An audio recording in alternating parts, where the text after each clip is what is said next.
Bem-vindos ao The Debate. Hoje a gente vai analisar um material bem recente da coluna Ponto Cego, da Denise Caires e do Felipe Servilho, que aborda um risco que eu acho silencioso, mas muito profundo nas empresas: a gestão no piloto automático. Sabe, a euforia do início do ano passa, a rotina se instala e muitos líderes simplesmente param de gerir de forma consciente. Eles acabam se tornando o maior risco para a própria operação. A questão central que a gente vai debater aqui é qual é a verdadeira raiz desse problema e, claro, qual a abordagem mais eficaz para resolver isso. Eu defendo que se trata fundamentalmente de uma falha de sistema. É um risco operacional que pode e deve ser diagnosticado, medido e mitigado com processos e ferramentas bem claras. E eu já argumento que essa sua visão de processo embora seja, claro, essencial para a organização, ela é secundária na resolução. Para mim, a raiz é uma falha humana. É uma desconexão emocional profunda do líder que, tipo um vírus, sabe, contamina a cultura da equipe inteira. O piloto automático não é uma falha de engenharia, é um sintoma de esgotamento, de falta de propósito e, principalmente, de ausência de segurança psicológica. É um problema que precisa ser tratado no nível do indivíduo, não só com um ajuste no sistema. Bom, vamos começar então expondo as posições. Do meu ponto de vista, o material descreve com muita precisão o que a gente pode chamar de sonambulismo funcional. É um estado de complacência que, olha, na engenharia de segurança, é identificado como a causa da maioria dos acidentes graves. Não é falta de conhecimento técnico, é o excesso de hábito. É aquele mesmo fenômeno do motorista experiente que bate o carro perto de casa porque, justamente por conhecer o caminho, ele desliga o estado de alerta. O líder, quando entra no escritório, que é a casa dele, ele para de observar os sinais vitais da operação. Esse gestor, que na matriz de lucidez da fonte o pontua de 0 a 5, é objetivamente um passivo trabalhista em potencial e a causa raiz de falhas críticas no sistema. A solução, portanto, é tratar a liderança como qualquer outro ponto crítico de um processo, com diagnósticos, métricas e ações corretivas estruturadas. Sim, a sua analogia com a engenharia de segurança é muito boa, de verdade, mas eu interpreto de uma forma diferente. Para mim, essa análise de risco, embora esteja correta ao descrever os efeitos, ela erra no diagnóstico da causa primária. O líder não entra em piloto automático porque o processo permite, mas porque ele, como ser humano, está sobrecarregado, desconectado ou simplesmente assustado. O material usa uma metáfora que eu acho poderosa. O líder é o termostato emocional da equipe. E a neurociência confirma isso, né? A equipe regula o seu sistema nervoso a partir do sistema nervoso do líder. Então, o líder sonâmbulo não cria só um risco operacional. Ele cria uma equipe desorientada, com medo e sem direção. Antes de querer ajustar o processo ou medir o risco, a gente precisa entender a ferida humana que está causando esse comportamento. A complacência que você mencionou não é uma decisão lógica ou uma falha de procedimento. É uma consequência emocional de um estado de exaustão. Mas essa consequência emocional que você descreve tem um custo mensurável e altíssimo que não pode ser ignorado. Vamos analisar o segundo perfil que o material descreve. O líder reativo ou ansioso, aquele que pontua ali entre 6 e 8 na matriz. Ele não está dormindo, pelo contrário, ele está em estado de pânico constante, ele percebe o erro, mas a reação dele é primitiva. Ele grita, ele busca culpados ou simplesmente paralisa. O texto descreve de uma forma brilhante, eu achei, como um amplificador de estresse. Do ponto de vista da gestão de risco, isso é um desastre completo. Se a meta sobe 10%, a ansiedade dele sobe 100%, e essa onda de choque quebra a equipe. As estatísticas são claras sobre isso. Esse perfil de liderança é o maior causador de turnover voluntário. Ele é o fio desencapado da operação. O custo de perder um bom profissional por causa de um líder reativo é um dado que raramente está na planilha do projeto, mas que destrói o resultado no final do ano. É um risco sistêmico evidente. Eu entendo perfeitamente a sua necessidade de quantificar o prejuízo, mas ao chamar esse líder de fio desencapado, você não acha que está, de certa forma, objetificando a dor dele? Ele não é um componente defeituoso que precisa ser trocado. É uma pessoa em sofrimento que, por falta de ferramentas emocionais, espalha essa dor para os outros. O material é muito preciso quando diz que ele sente a dor, mas em vez de curá-la, ele a espalha. A sua análise de custo de turnover é a medição da febre, é a consequência. A minha análise foca na infecção, na causa, a falta de inteligência emocional e de um ambiente seguro. A metáfora da viga mestra usada no texto é perfeita aqui. Se a viga, que é o líder, vibra com ansiedade, o prédio inteiro treme. Não adianta reforçar as paredes com novos processos se a viga central está estruturalmente comprometida. Tentar tratar esse líder com um checklist de processos é como entregar um manual de engenharia para alguém que está tendo um ataque de pânico, sabe? É a ferramenta errada para o problema real. Mas é aí que eu vejo a beleza da solução proposta. O checklist, ou o que o material chama de autodiagnóstico de lucidez, é precisamente a ferramenta que traduz o estado emocional abstrato em comportamento observável e, portanto, corrigível. Ele cria a ponte entre os nossos dois mundos. Vamos ver a primeira pergunta do diagnóstico, que é muito pragmática. Diante do erro de alguém da equipe, sua reação foi procurar quem foi, nota 0, ou focar em onde o sistema falhou, nota 2. A primeira reação, a caça às bruxas, é exatamente o que você descreveria como uma reação de pânico ou de um sistema nervoso desregulado. A segunda é uma escolha de engenharia, pura e simples.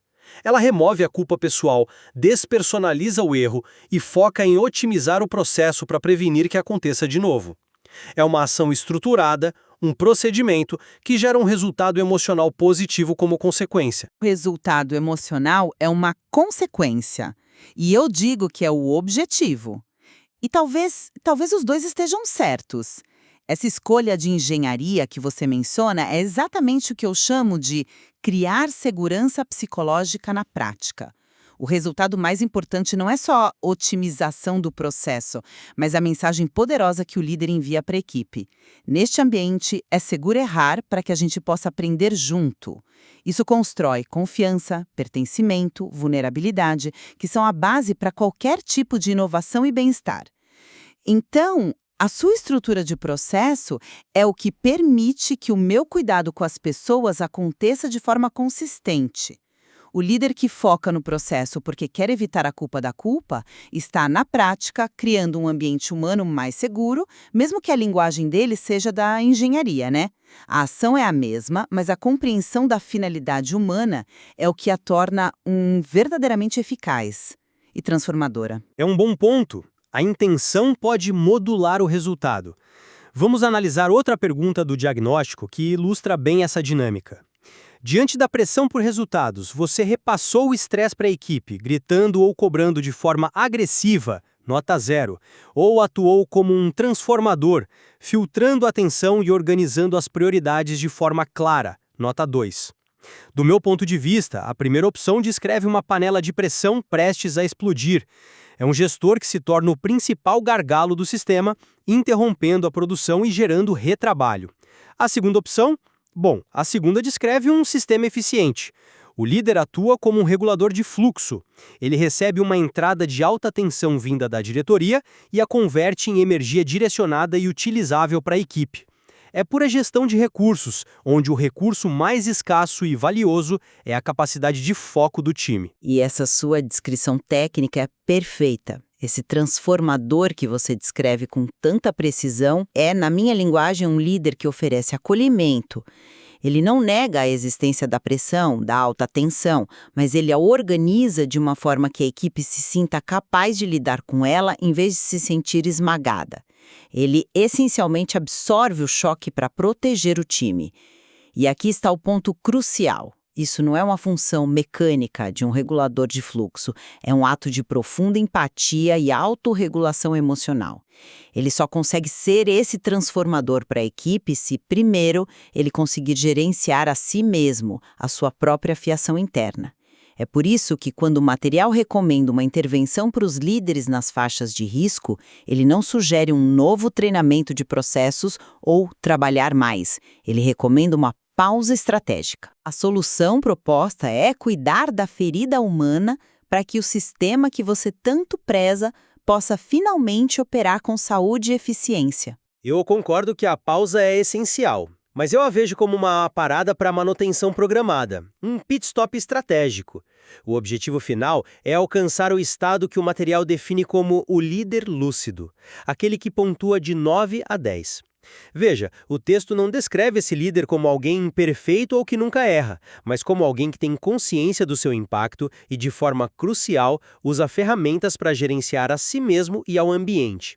A lucidez, como descrita aqui, não é um traço de personalidade místico ou um dom inato, é uma competência treinável. É um conjunto de comportamentos que podem ser aprendidos, implementados e medidos. A pausa serve para recalibrar a percepção de risco, analisar os dados do próprio comportamento e ajustar a rota, permitindo que o líder volte a ser um gestor de sistema eficaz e não a principal fonte de instabilidade. Eu tenho um pouco de dificuldade com essa metáfora da manutenção programada, porque ela ainda trata o líder como uma máquina. Não é sobre ajustar uma engrenagem, é sobre curar uma pessoa. A lucidez é sim uma competência treinável, concordo plenamente. Mas o treino não é só comportamental, ele é fundamentalmente interno. É sobre o líder ter a coragem de olhar para dentro e reconhecer os próprios gatilhos, as inseguranças, o estado de exaustão.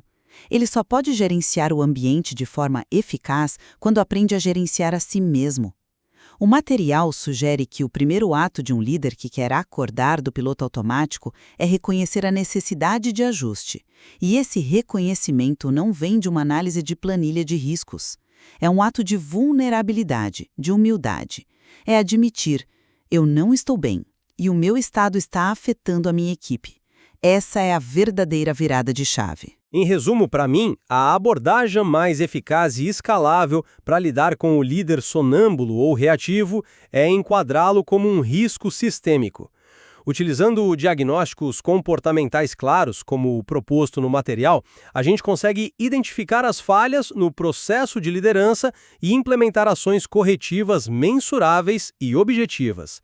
A melhoria do bem-estar e da segurança psicológica, embora seja um resultado extremamente desejável, é, na minha visão, uma consequência de um sistema bem gerenciado, com riscos controlados e processos otimizados. E eu concluo reafirmando que a análise de sistema, embora forneça uma linguagem útil e necessária para o mundo corporativo, apenas descreve os sintomas. A doença subjacente é a desconexão humana. O líder em piloto automático é um sinal de alerta de que a pessoa por trás do cargo precisa de cuidado e suporte. As ações corretivas mais eficazes, portanto, são aquelas que focam em restaurar a saúde emocional, a autoconsciência e a inteligência relacional do líder.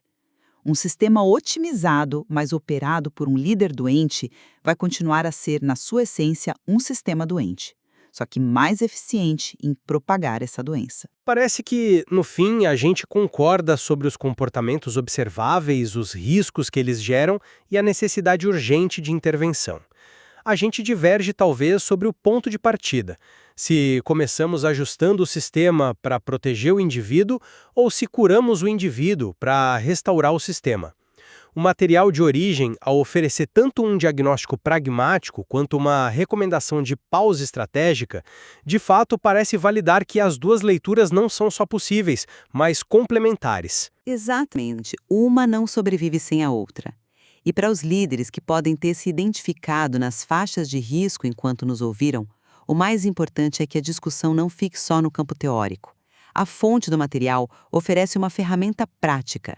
Se você fez as contas da sua própria liderança durante nossa conversa e a nota foi baixa, a primeira atitude de um líder que busca lucidez é reconhecer a necessidade de ajuste. Então não fique só ouvindo.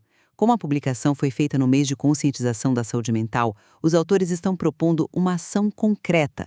Eles estão doando o tempo deles para um checkpoint de lucidez, um diálogo consultivo, online gratuito de 26 minutos, direto com os especialistas. Não é uma venda, é uma orientação para você, o CPF por trás do CNPJ, entender como sair do piloto automático.